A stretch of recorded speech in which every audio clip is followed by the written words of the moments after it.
know I had left the store until my manager showed me the security footage. In my memory, I never left the counter. I remember the cash register. I remember the smell of burnt coffee. I remember the bright white lights over the aisles. I remember thinking I was going to die beside the cigarette display, but I did not remember opening the front door. I did not remember walking outside with no shoes on, and I did not remember coming back 7 minutes later with blood on my hands. The cameras remembered it. I didn't. That is the part that still scares me the most. Not the hallucinations, not the hospital, not even the moment I thought someone was standing behind me in aisle 4. The worst part is knowing my body kept moving after I was gone. I was 19 when it happened. I had just started working nights at a small gas station outside town. It was not a busy place.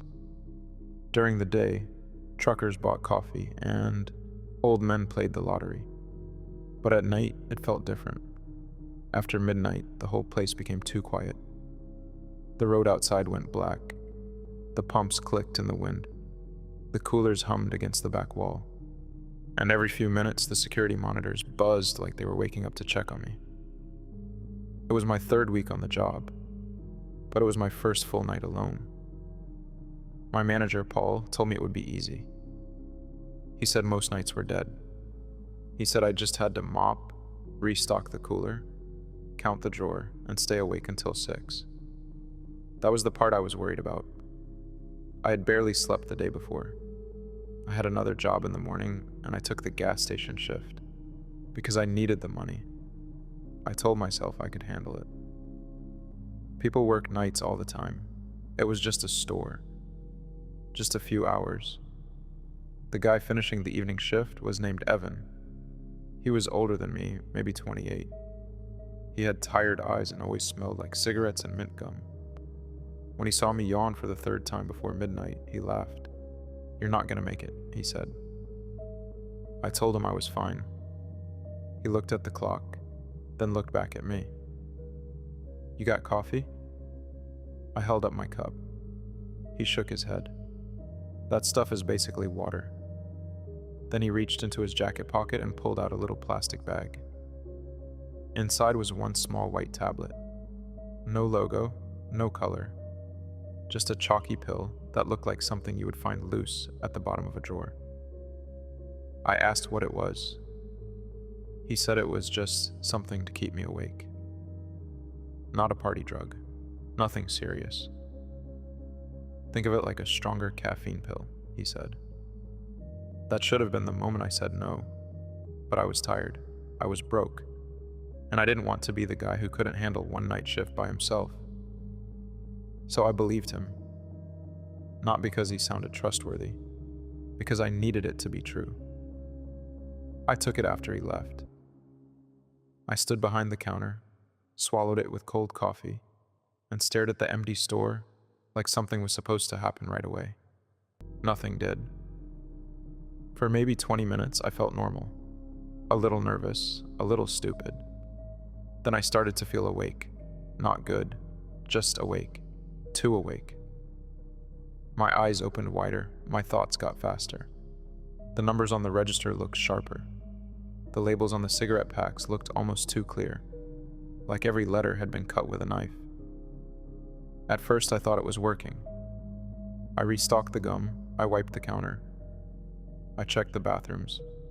I counted the drawer twice and got the same number both times. I felt proud of myself for about 5 minutes.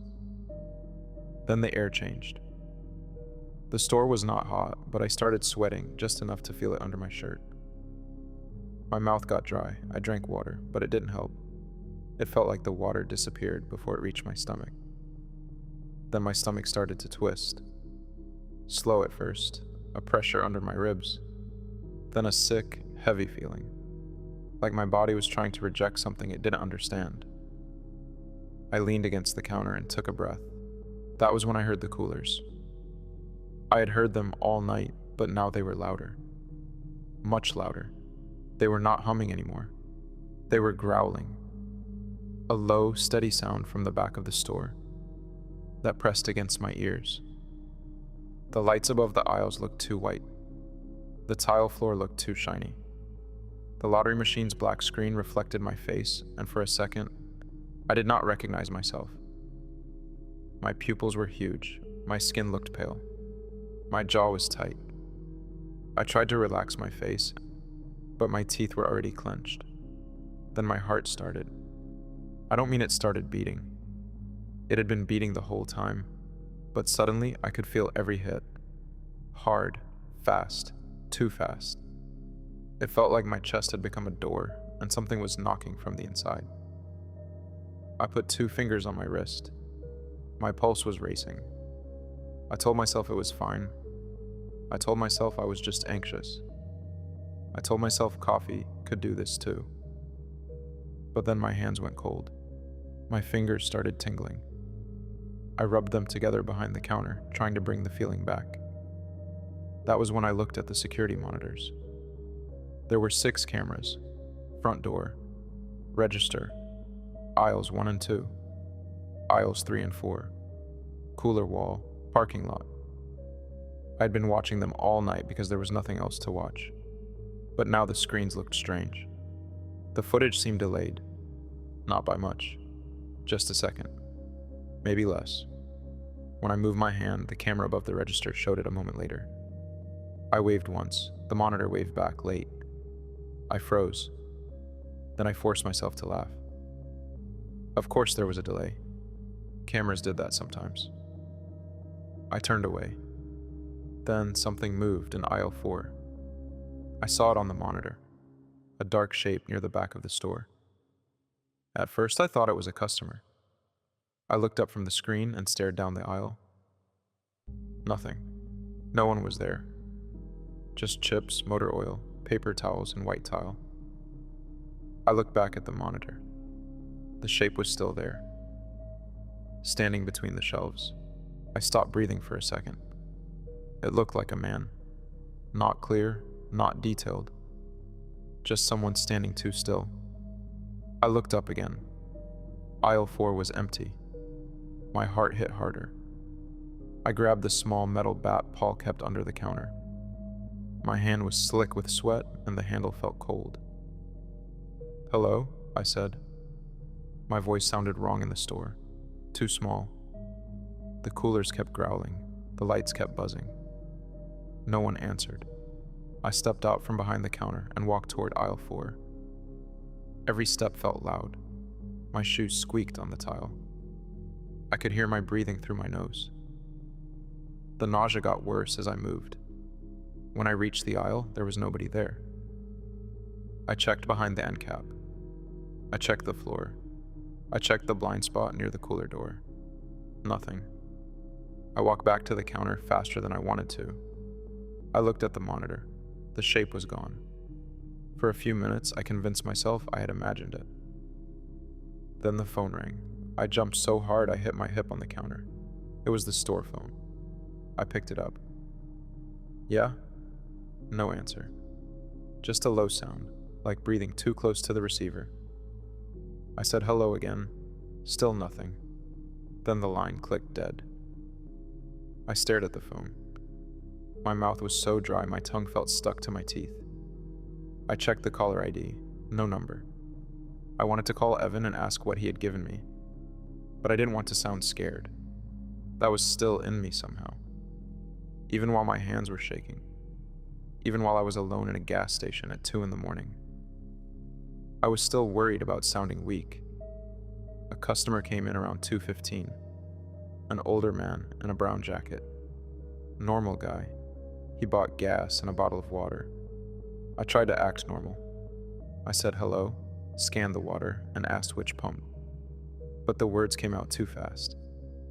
He looked at me for a second. "You okay, son?" I said yes, before he finished asking. He kept looking at me. The register beep sounded like an alarm. When he handed me cash, the bills felt wet. They were not wet. I checked after he left. They were dry, but in my hand, they felt soaked. I gave him the wrong change. He corrected me gently. I apologized 3 times. He left slowly, still watching me through the glass.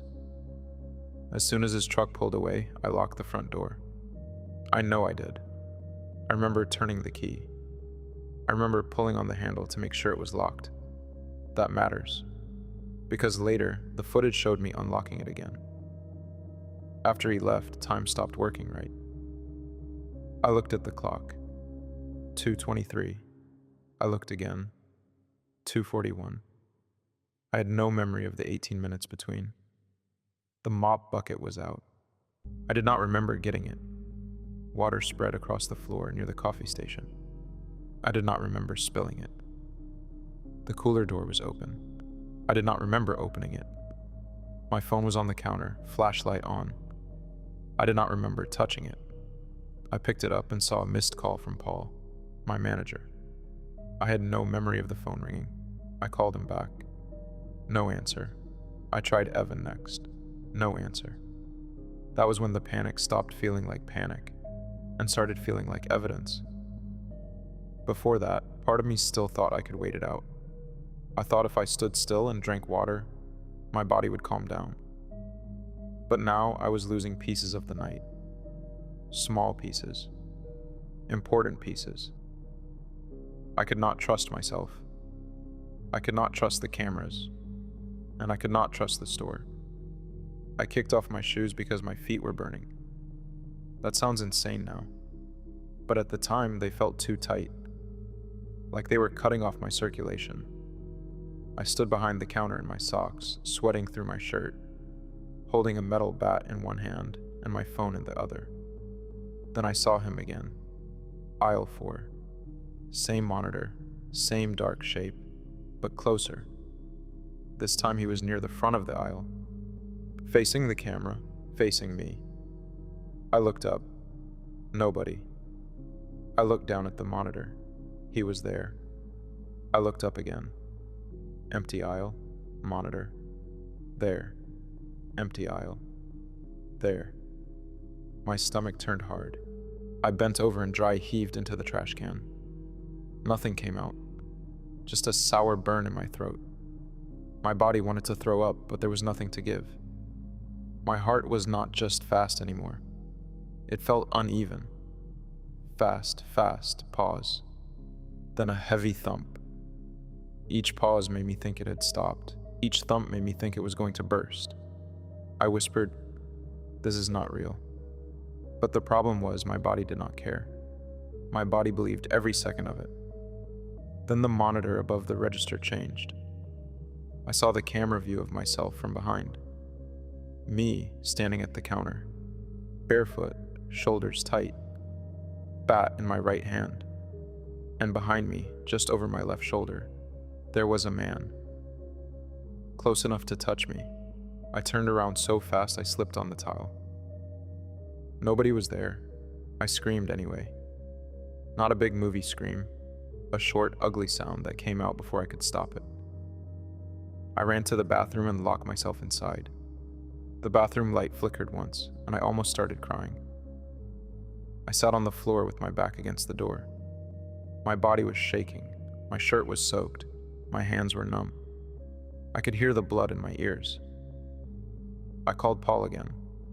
This time he answered. I don't remember exactly what I said. I know I told him someone was in the store. I know I told him the cameras were wrong. I know I kept saying aisle 4. He asked if I had called the police. I said no. He told me to stay where I was. He told me he was calling them. Then he asked me a question that made my throat close. What did you take? I said nothing. He said my name, not angry, scared. What did you take? I told him Evan gave me something to stay awake. There was silence on the line. Then Paul said, very quietly, "Do not move. Do not open the door for anyone." That sentence broke me, because until he said it, I still needed someone to tell me I was overreacting. I wanted him to laugh. I wanted him to say, "You're tired. Sit down." But he didn't.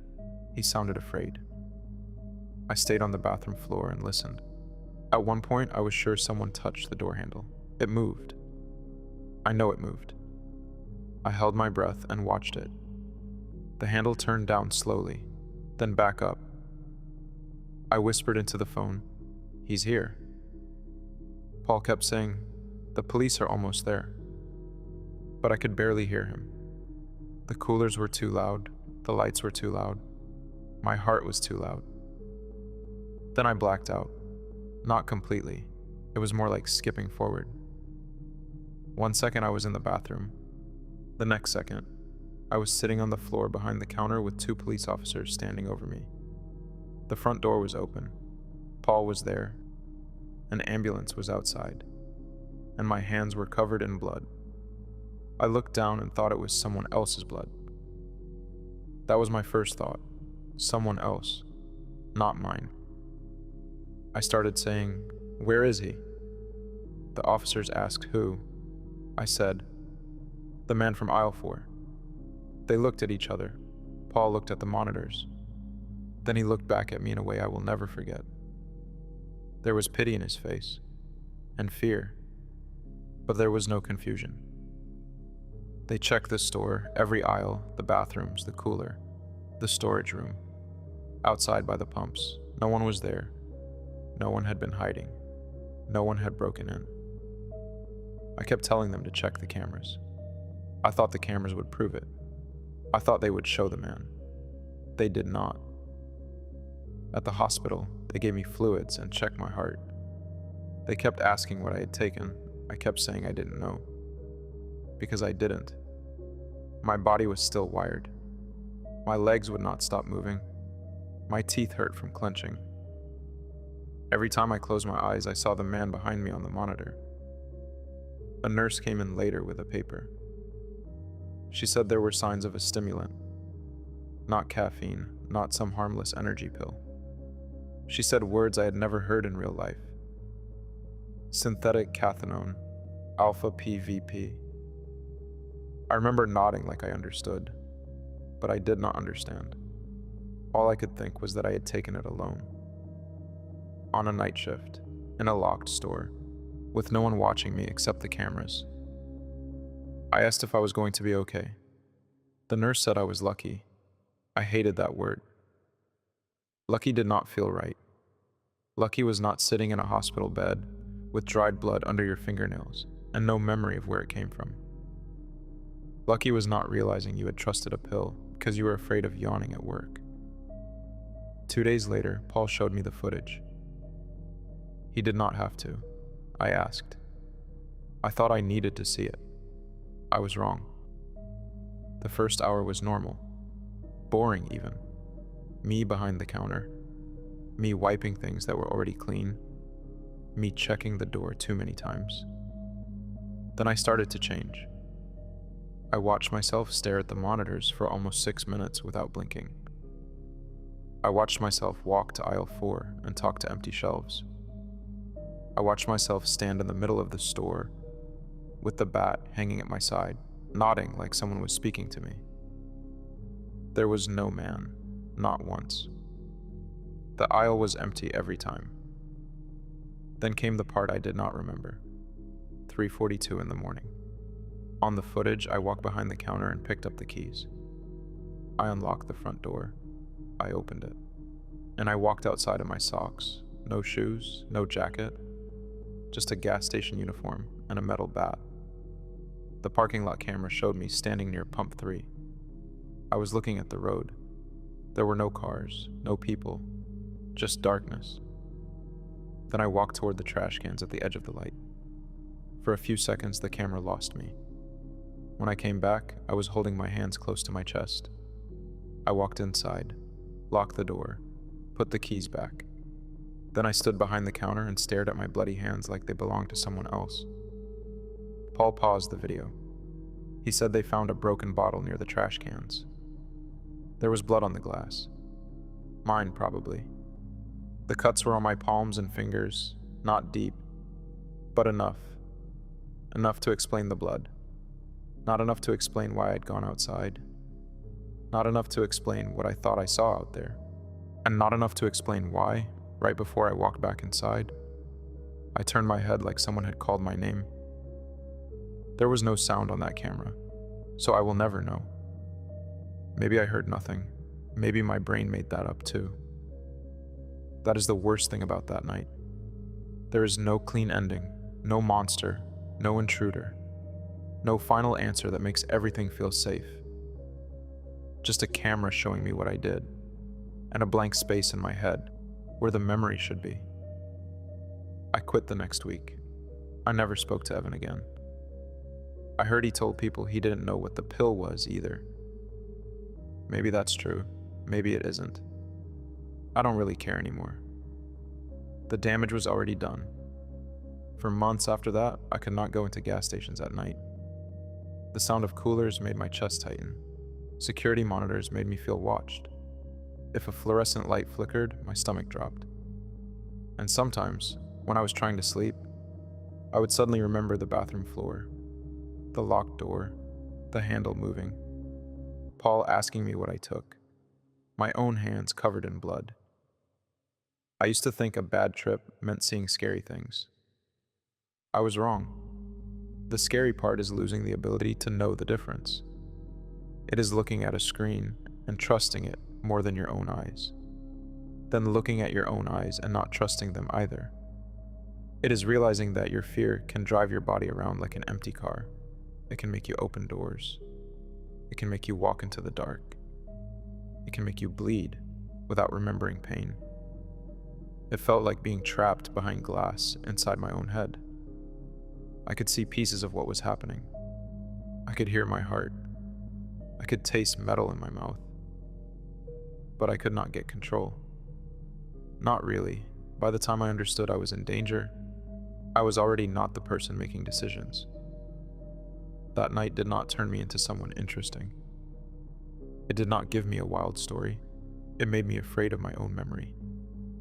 Now, when I see security cameras in the corner of a store, I look away, because part of me still thinks they know something I don't.